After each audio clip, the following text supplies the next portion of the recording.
I'm here with Justin Gaethje, taking in the fights here at UFC 270. And first I want to congratulate you. You might not know this, but you got our BT Sport Fight of the Year for your fight with Michael Chandler last year. So congratulations. Anything you want to say to that? BT Sport's a hell of a place to win something, so it's an honor. That's awesome. There you go. It was such an incredible fight, and I've got to imagine that a war like that takes a lot out of you physically and mentally. What's sort of been the aftermath in both those respects?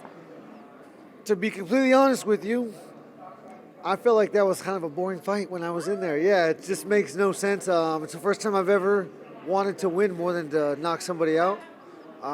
So yeah, it was not good. I didn't like it. I want to go back to just wanting to hurt somebody and finish them. But now that I've won, I got my title shot, I can go back to how it should be.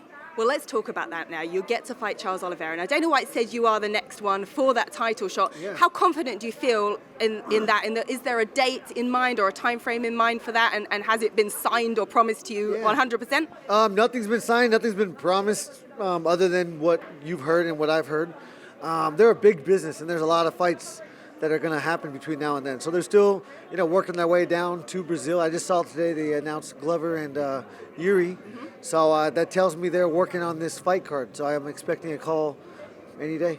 All right. I want to go down to Brazil. I want to fight in the chaos. If you go back and listen to my early interviews, I said I wanted to go to the enemy territory like Brazil and fight in that chaos. Them screaming, I'm going to die, 20,000 people. I am 100% confident that when I'm done, they'll love me. All right. Just like normal.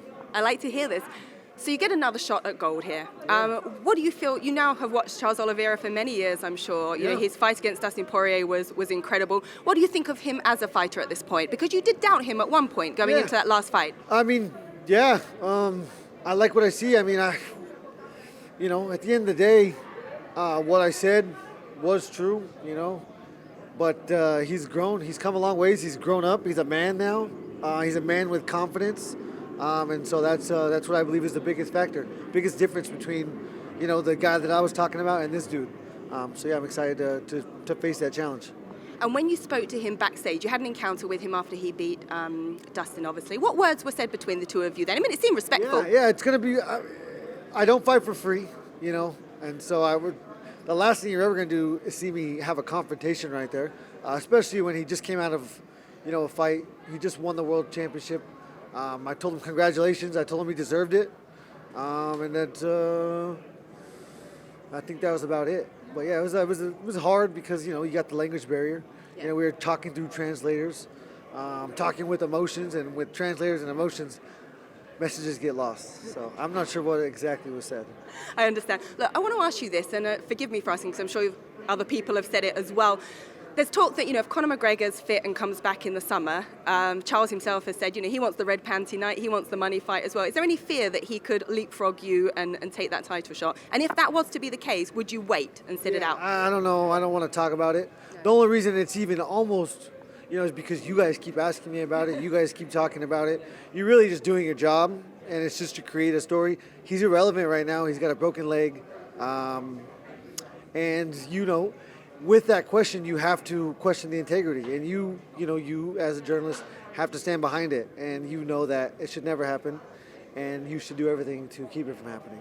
Fair play, and we know you've done everything to put yourself in that position to get that title. So now when you turn your attention to training, you don't know when the fight will be, so in terms of starting camp, what does training look like? There's a card in Brazil, May 7th. Yeah. I want to fight the Brazilian champion in Brazil. I want the chaos. So that's when I'm going home, and I'm working for it. I'm working for it right now. I got my chef back right away. I'm not taking shortcuts. I know that, you only get so many opportunities to fight for a world title. I had one, and I got to really take advantage of this one.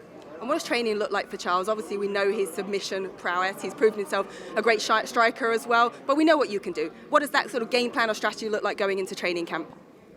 It will be the same as always. If it's a world title fight or my first fight in the UFC, I trust in my coach's ability to break down a fight, to create a game plan, and to instill that into my workouts non-verbally. We don't talk about it. We don't need to talk about it. I feel like if I am my best self, then if they win, then that's just, the name of the game.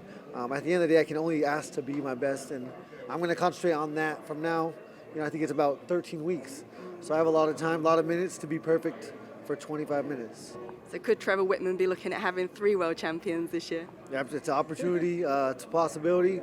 and he's on a streak right now. So I'm looking forward to keep it going.